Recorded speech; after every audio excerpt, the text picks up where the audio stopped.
Hi, Zach. Hey David, An early morning start for us this morning. So yes, we've it's done got to our be done. 2 second commute to our living rooms or whatever, It's and been, here we are. it's been tough. Okay, so hi guys, we've got Zac Shander-Kelsey with us today from CONNEX. So just to give a quick intro, GCS, as you guys know, is a technology recruitment agency, global. We've got upwards of 150 employees, and what we're trying to do all the time is connect expert talent to innovative companies like CONNEX. What we're trying to do with this GCS Connect Leaders Series is what we're trying to do with all GCS Connect branded events is really to share information, to share content that helps people, the recruitment process and the leadership and the business strategy that goes around developing really, really good staff management and a great kind of workforce, which can help your businesses to grow. I've been introduced to Zac by one of my colleagues, Tom, and I think it's great today to have someone young, someone that's at the kind of start of their entrepreneurial and leadership career. So really looking forward to getting some input. CONNEX is a business that connects students with events. That's something that has been kind of running now for around 12 months. Zac started it, and we'll find out more during his degree. And now is kind of running that. Now he's got up to 6 or 7 people now, I think, and is constantly growing, which is good in this kind of time and place. Zac himself is a recent graduate, and he is the MD, CEO of the CONNEX business. And I'm really, really interested to kind of find out a little bit more about him and what he's doing and how he's reacting in this pandemic world. So Zac, obviously I've done a bit of an intro, but is there anything you'd like to kind of add about the business itself and what you do and potentially why you've set it up?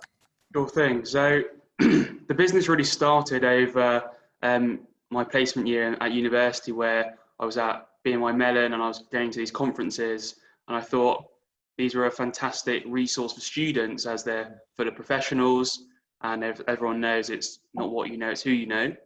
And being able to be in the room with those professionals was sort of very, very helpful for me to grow my own network. And I thought other students could do the same. So that's really where the idea started.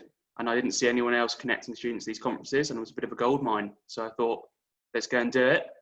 And we set it up very quickly using a no-code solution to get the MVP product going. And from there, with the continued interest from students and from universities such as Bath, we've sort of been growing and growing and growing. And that's really where we are today. Your alma mater? Is that where you went to university in Bath? That's where I went to university, yeah. Easy one to start with, getting them on board.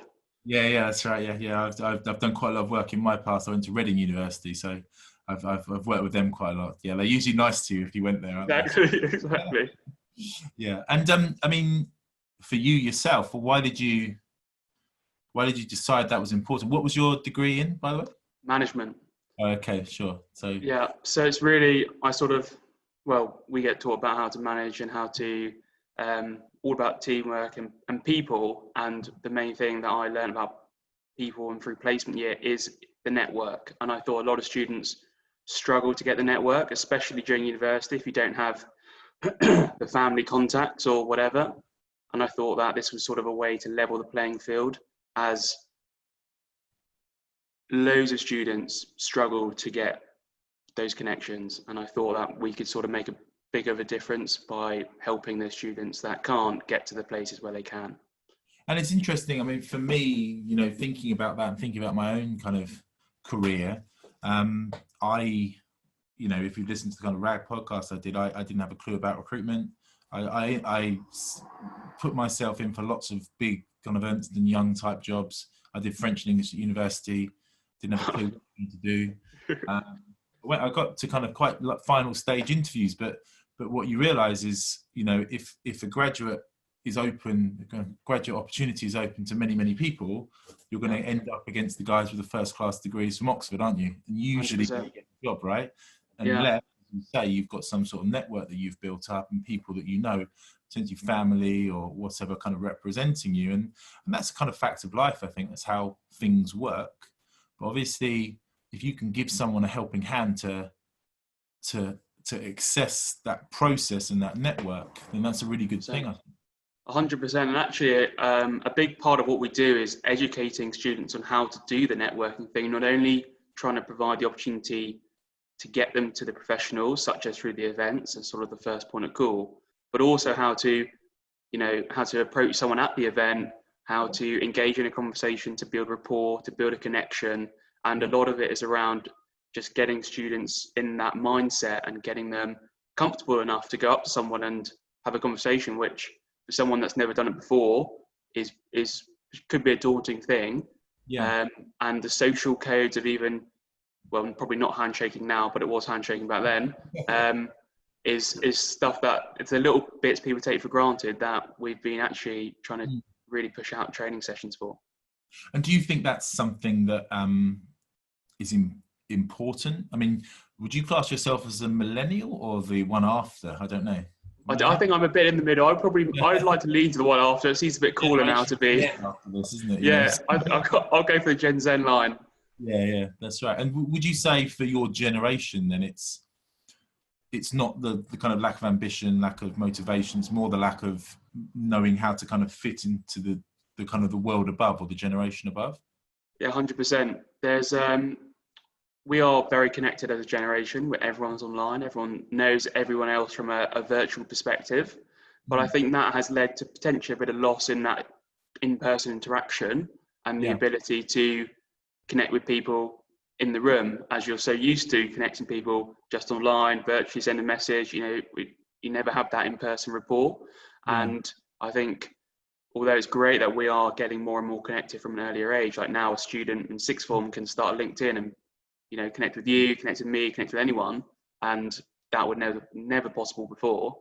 But it's about being able to build the rapport through the connection at a professional level, which I think is still potentially needs a bit of educating for people in my generation who are just so used to being able to ping a message to anyone. And this is something we'll talk about. Maybe not, because maybe we won't be having these sort of connections anymore. Exactly. Learn how to connect kind of virtually and that sort of stuff. Maybe that's a much better skill set to use. But so from your side, obviously a lot of what we talk about is experience here within the process. You started your business. So your business, let's say it's been going for 12 months, and I guess 6 of it, particularly like the real kind of live bit where you've got employees and people to look after and that sort of stuff within this kind of post-Brexit, pre-pandemic situation. Who do you go to for kind of experience? I mean, who do you go and talk to? Because I guess you're not just kind of doing it off the bat. Who are you using your kind of support? So I think mentorship is a big one to highlight here, and sort of those soundboards, if you like, of people in your network that you can talk to. I definitely gained a lot of those over my placement year and since starting CONNEX through different ventures, and having those experienced leaders that have been through it before and know how to deal with such challenges. I've definitely leveraged. I've been having a monthly call with some people. I've been reaching out with certain issues around, okay, well, how do we get a team motivated to do something in this environment? I might ask a few people for advice. But also we do have I've got 2 other sort of co-founders, if you like, that came onto the journey with me, who have also got a different perspective, a different view, and also their own mentors and people they talk to. So together, collectively, I think we've been able to sort of tackle most issues that we've come up with through these different perspectives, which has been important. I always believe that not one opinion or one view is enough. Everyone's always got another way of looking at something, and that can usually lead to the solution or some help in getting to the solution. So it's been those soundboards really, which have really helped. Yeah, and I think that's definitely what we all need. At different points within our career is obviously people you can kind of talk to and go to for advice, investors, senior managers, people in your group, like you said, kind of your own management team. I think it's key. I'm interested to think about obviously your decision within university. So you were doing management at Bath University. You started CONNEX. You still managed to get a good degree? You still? Yeah, still on. I'm definitely still on for the first. Actually, we've had Okay. this. There's this no detriment policy at Bath where you can't get below your current average because of COVID. They didn't want Yeah. to get final years negatively affected. You can only improve. And as I Yeah. was already on a first average, I'm pretty much guaranteed a first. Well, Fantastic. I am So you're living the dream now. You've got the in the first dream. Yeah. and for people at your stage in the career might be watching this, what sacrifices did you have to make in order to get the first and get the business off the ground, which Yeah. was Well, actually a profitable money making with employees business? 100%, and it was a challenge because we launched in January live, Yeah. and that was obviously the accumulation of a lot of work. But January was also exams. The reason we launched in January was because we wanted to get our we had events that were coming up. We wanted to get our name out there as soon as we can, and that wasn't ideal timing for us as that was exam period. Yeah. So it was a very intense time management situation, and the sacrifice was time to do other things like just going down to the park to hang out with your mates in lockdown now. But Yeah. back then it was just going to the pub or just generally doing things that wasn't really an option because I didn't really have the time to do exams, Business. CONNEX, Yeah. and sort of play, if you like. So Yeah. that was a sacrifice I was happy to make because it was such an important mission for me to get it going. And once you have put all the work in, you sort of only have one thing in sight, which is to get it going. Yeah. And the work in itself is exciting for me. It's not like work's boring and we're just sitting there like, dragging ourselves through the day to try and do it. It's like, Yeah. okay, we've got this exciting thing going on. We're ready to start. This is what we want to do, and it's what I want to put my time towards. I'm not Yeah. sacrificing something else. I'm doing something I love to do, which Yeah. is I think important for the people listening. Is to if you find the thing you love, it doesn't feel like work. And it's a business with a mission, right? We talk in GCS a lot. We kind of particularly work a lot with startup tech companies, that sort of stuff. Which obviously, CONNEX is that.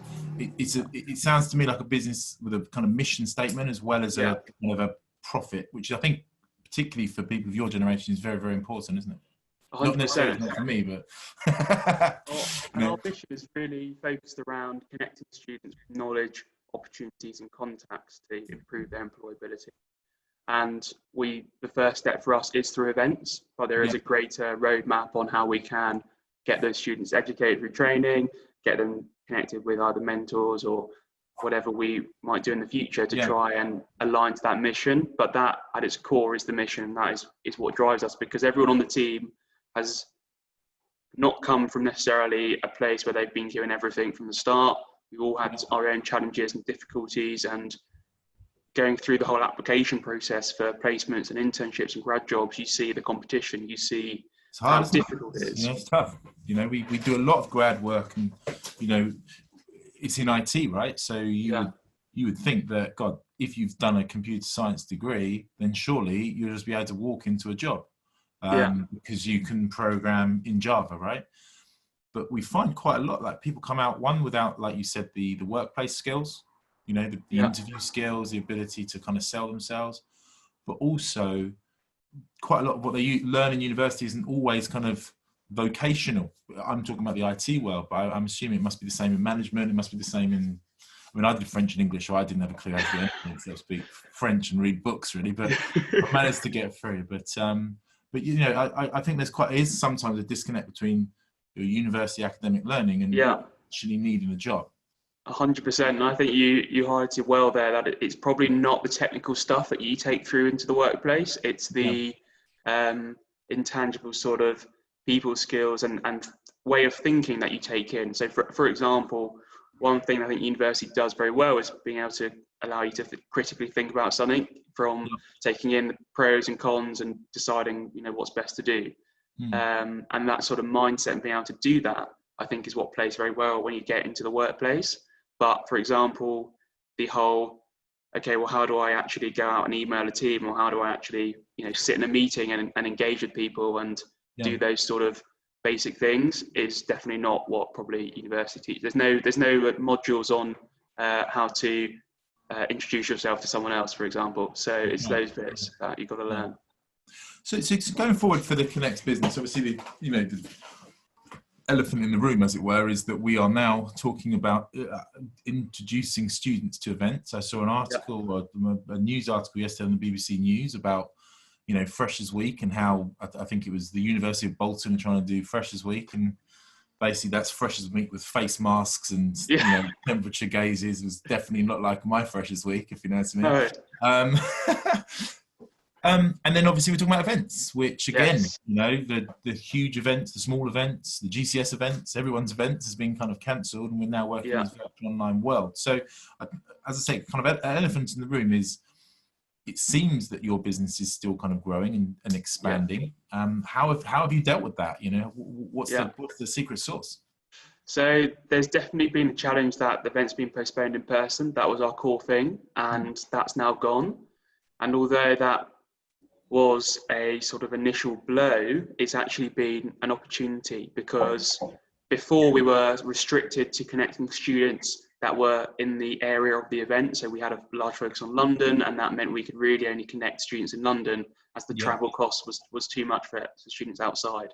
So that limited our market, limited our impact on students as well. But now that events are going online, and we are seeing a lot of the in-person ones turn to virtual, has not only meant that we can allow a wider range of students to attend these events, not only through location, but also through number. Before, we were limited by bodies in the room. We could only get a certain amount of students to events as we negotiate with the organizer.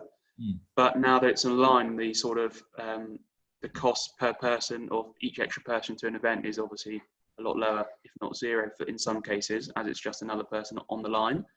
And so that's meant we can have more students attend from a greater range of locations, which has been a fantastic opportunity for us, but also for the students, which is the main thing. Yeah, and do you think, there's obviously pros and cons to being a larger business, but do you think being a small startup allows you to react to that quicker? Yeah, 100%. We were able to switch up our outreach almost immediately, because we could just jump on a call and decide that, what's going on? There's now no events. How do we need to pivot? Okay, there's going to be more webinars. What does that mean? It means we can get access more students in more places. What do we need to do to do that?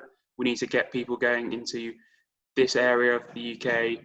We need to get people going to this area, and you need to go out and connect all your universities up. And we can make that decision very quickly, and we can action it very quickly, because we've got no red tape. We're a very flat structure, and we're really about trying to empower the employees to be autonomous and do the right thing. And we know that, aligned to the mission, everyone knows what they need to do that. And it's not a case of us having to go, okay, right, you need to go and speak to this person. We just need to say, this is our aim, and the individual, wherever they are, will most likely know how to do that, because we're really trying to empower the people to do their own actions. And you talk quite a lot, obviously the leader series, so you talk quite a lot there, kind of we pivoted here. You as the leader here, how would you say you drove those decisions? Because they're tough decisions, right? It's tough times. So as a leader, I think it's important to communicate, but also listen.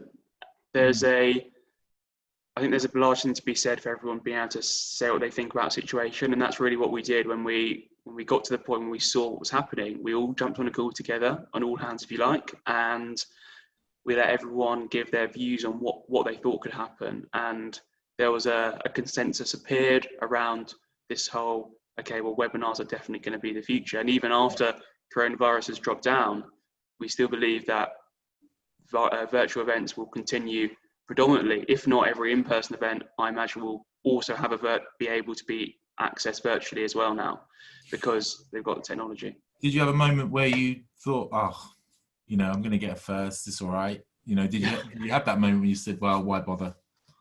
For me, I didn't really have that moment, because it was already so ingrained in me, and also everyone else around me, that we were going down this path, and sort of the degree took a second hand, because it was around the mission that we now have instead of the degree. I've sort of finished the degree ages ago in my head, if you like, and I was just sort of tying the knots. But now the focus is definitely on CONNEX. Fantastic, and it's a really exciting business and really exciting time. So for yourself, you know, how are you dealing with kind of work from home? What's your setup? What's the pros? What's the cons? So on the positive side, I definitely like being able to just get up, get my coffee, and go. Yeah. You know, my 2 second commute, as we said at the start, is Mm. definitely a pro. But probably the downfall of it has been that it's been harder for me to know when to stop working. That sort of Okay. the line between work and home has definitely been blurred, and the fact that my setup is sort of in my living area, and that I can always see my laptop from somewhere in the room, Yeah, unless I yeah. like hide it, then I always have the urge to do something, because there's always something to do. You know, that you can always reply to these emails, you can always do this extra outreach, you can always, you know, speak to this person. And I think that self-discipline, which is hard to do, has probably been the biggest thing to overcome from working from home. But I think in general, it's been a net positive, because we've been able to, as a team, do more productive. And I think that's a factor of being all focused on one thing, but being able to do it together virtually now through Zoom, like we're doing now. Yeah. And it's much easier to do that. And what tech and what ways are you using to kind of communicate? So we use Zoom a lot for the video calls. We use Slack for communications, Yeah. and we use Asana for our to-do list tasks. So Sure. that sort of tech stack together means that we always know who's doing what and when, Yeah. what needs to be done, and have a contact to any person at any time, because we can just /Zoom on Slack and we've got a Zoom call. It's really as easy as that. And are you guys in different parts of the country, or are you in different parts of Yeah. Bath? So we've actually, it one doesn't of make any our, difference anymore, does it? But you know. yeah, it doesn't make a difference, but we are all scattered around. We've got me in Bath, we've got there's 2 co-founders I mentioned at the start, Henry and Lewis, up in Wolverhampton, Birmingham area. Yeah. And we've got Prudence on the team in Hong Kong. Wow. Okay. And we've got Jason on the team in New York. Wow. So It's global already. You know, we don't start small. We like to go big. Yeah. And I think that's one benefit actually of this virtual work from home situation, is that it doesn't matter where you are.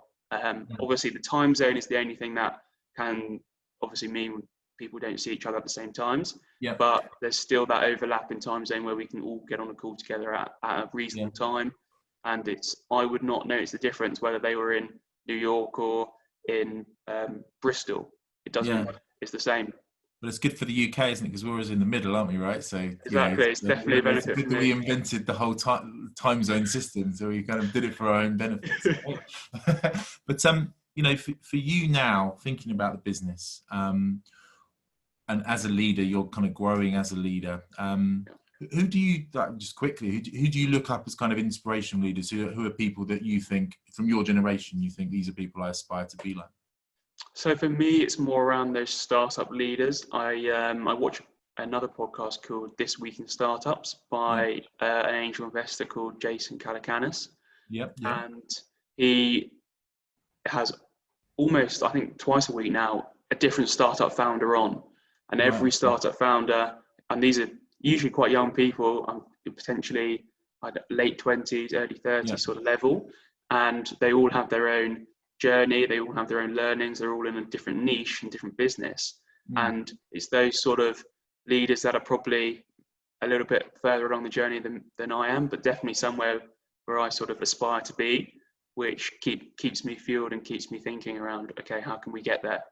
And sometimes I think, kind of going back to this whole idea of the Leaders series, to talk to people who are leaders in the business, and I was really excited to speak to yourself, because there's a different type of leader, you know, a different type of leader than the one we've spoken to already.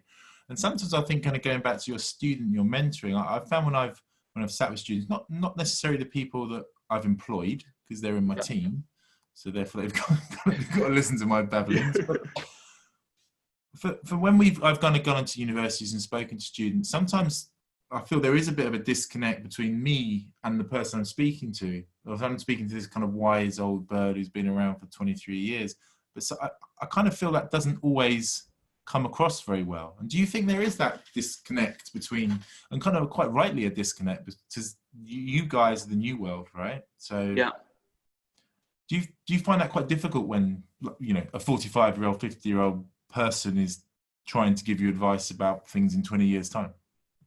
Yeah, I probably Be have honest. a mix view on that one, which is probably there's a disconnect from sort of the view.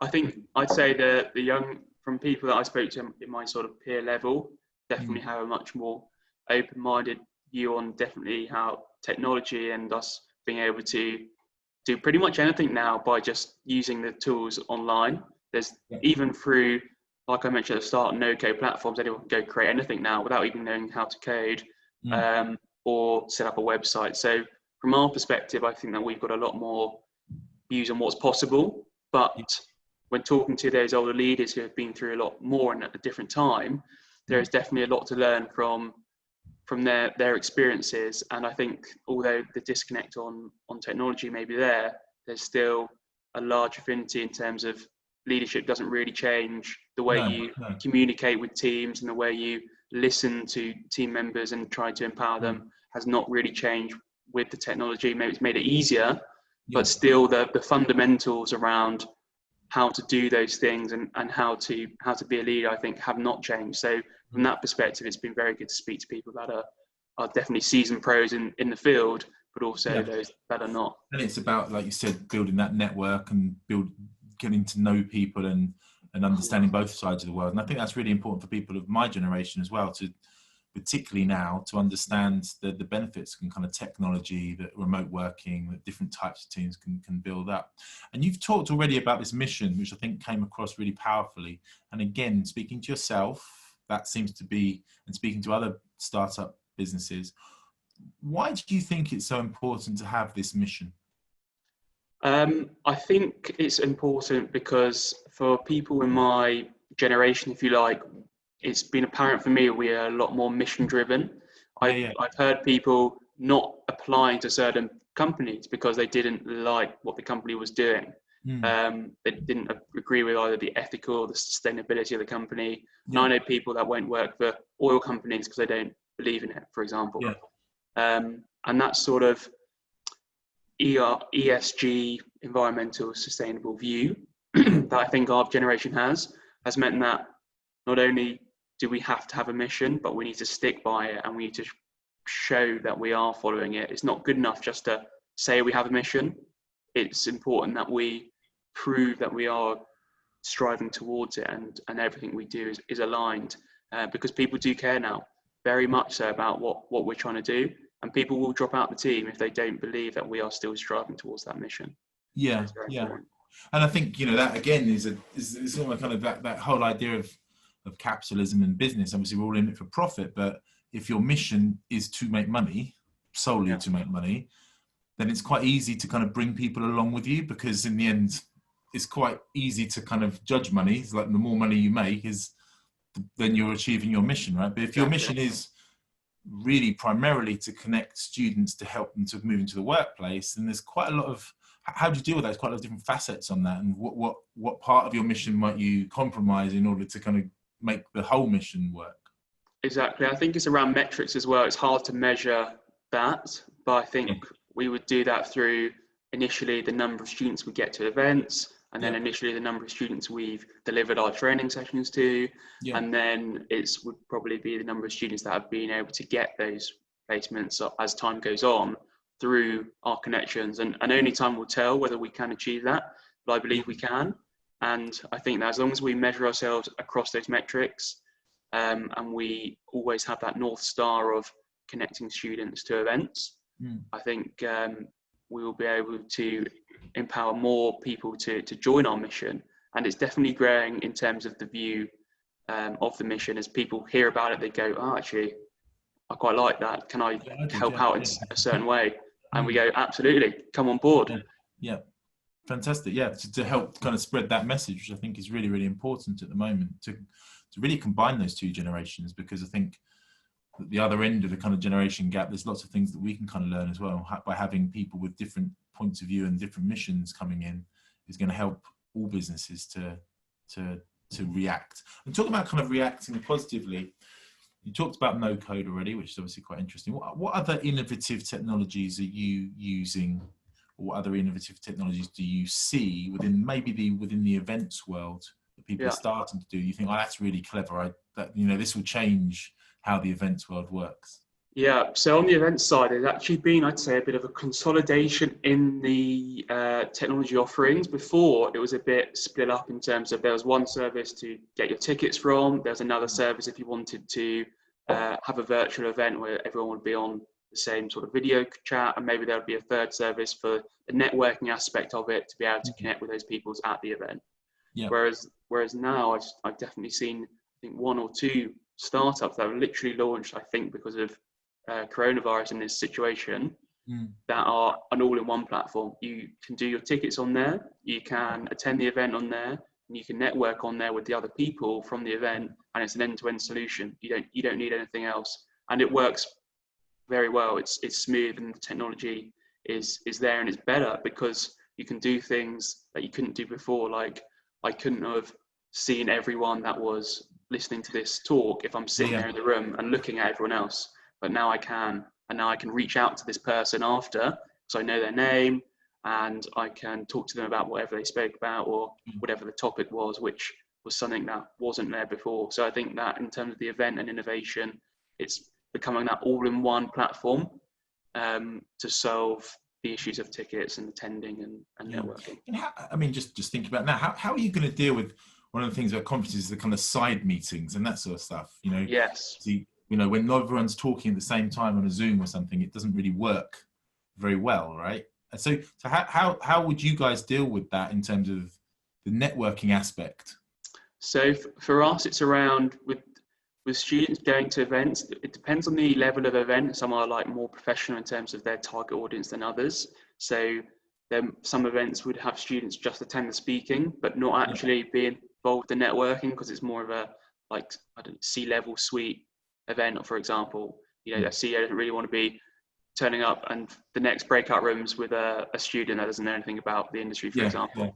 However, the flip side is we tell the students that it's around building that rapport, and if you can speak to those people in these breakout rooms, that's fantastic. But it's really about the follow-up after the event, where the connection happens, using the event as a leverage to spark that conversation, to say, oh, I was at that blockchain event online, saw you were there, and maybe it was a speaker. Oh, I loved your talk on the future of blockchain. It'd be great to get your advice on the careers in blockchain or whatever it is. Yeah, exactly. It's showing that you have the kind of the ambition and motivation to kind of go along and be there, if you know what I mean. So 100%. Yeah. And talking about the kind of the as we're recruiters, the actual kind of student recruitment landscape. Yeah. Are you worried about the opportunities for students now compared to maybe 6 months ago? I'm worried in the short term, but optimistic in the long term, because in the short term, I think there's a imminent global recession coming from the fallout from coronavirus, which I think will lead to hiring freezes and the grads not being able to be hired.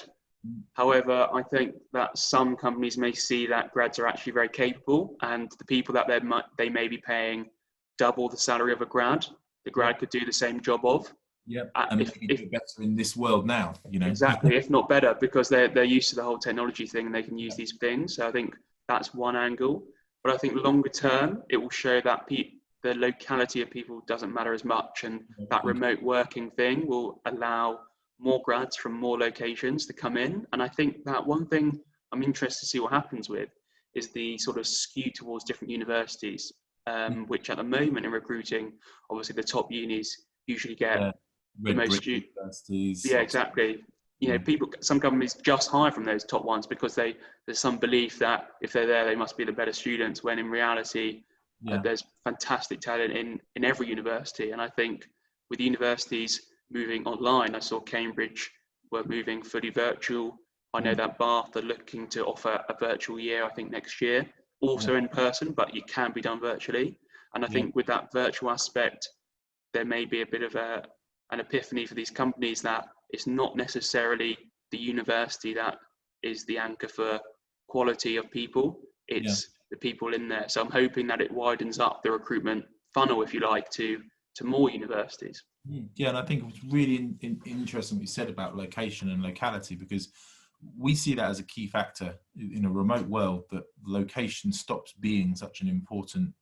It doesn't really matter where you live. We spoke to someone earlier, the guy called Rory from Nearshore, and they're all based in Portugal doing their work, and why not? You know, it's you know, Nice life. yeah, we will all end up living in the Mediterranean, I think, you know. But for you now, kind of going forwards, you know, what are your key kind of aspects? What are your key tasks in your inbox for the next stage of CONNEX? So it's really about getting those online events onto the platform and getting the students to them and changing our training to accommodate this new virtual world, Yeah. which is different. So for us, it's around getting events, getting students equipped, ready to take full opportunity of these events, and then just hammering down student after student to make the impact student by student. We're looking to continually grow, and now that we've got this greater opportunity to access far more students virtually, it's given us a very exciting time to actually grow, which we didn't have before. So I'm pretty excited for the future. What's your kind of event? You know, if you're a rock star, you'd be like, I want to play Glastonbury. What's the event you want to kind of get involved with? There's probably maybe Davos. I wouldn't mind. Wouldn't mind sending a student to Davos. That'd be probably the goal. If we can get students connected at these high level leadership events, which I think students, as we mentioned, the sort of intergenerational learnings are there, and just having people at the top talk together, I don't think is probably enough anymore. It's about the people at the bottom as well that may also have the views to shape the future. So I'm hoping that we can get students to all sorts of events now that we're going virtual, and that would be the aim. I guess if Greta can go to NATO, then CONNEX can go to NATO. Exactly. Well, it's been really, really good, really interesting for me to speak to you, Zac. And, you know, maybe I'd really like it maybe in 6 months' time to kind of catch up with you again, so we can do kind of a part two. So we're tracking this business forward. And it links in quite a lot to what GCS is trying to do, maybe more within the IT world. Yeah. In terms of making sure that people are ready to connect with these innovative companies. And sometimes that expert talent, you know, in the same way as a student, you know, the really, really great computer programmers and the really, really great engineers are not always the best people to kind of sell themselves and integrate and find these really innovative companies. And sometimes innovative companies are too busy being innovative and starting up to find the expert talent, you know. And I think that's what we need to help with and do things in different ways. And I definitely think what you said about location and locality is going to be a big change. So it's been great to speak to you. Thank you very much for your time today. Likewise. We've both finished our coffee now, so it's all good. And we're ready to start the day. Yeah, fantastic. So thank you very much. Speak soon. Thank you.